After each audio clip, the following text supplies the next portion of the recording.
On croise dans la rue beaucoup de SDF. Si on donne de l'argent mais que cette dernière l'utilise pour se procurer de la drogue ou de l'alcool, peut-on anticiper ces actes et, dans le doute, ne pas donner ou doit-on donner malgré tout?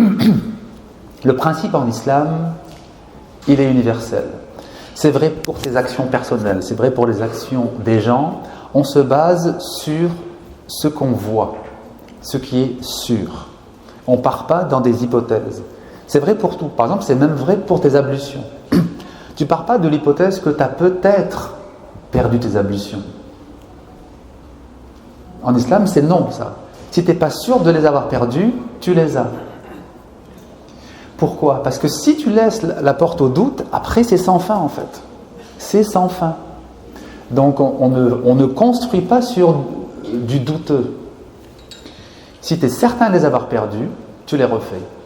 Si tu n'as pas cette certitude, tu considères que tu les as. Bon, et bien c'est pareil pour les gens. Tu ne vas pas imaginer des choses. Maintenant, quand ça se voit évidemment. Si vous voyez que quelqu'un est complètement ivre et qu'il est sous l'emprise de l'alcool, ce n'est pas d'argent dont il a besoin. Il a besoin d'être pris en charge. Il a besoin peut-être d'être dirigé vers une association humanitaire, vers un foyer pour les sans-abri. Mais si vous lui mettez de l'argent entre les mains, s'il est saoul, la première chose qu'il va faire, c'est de se saouler encore plus.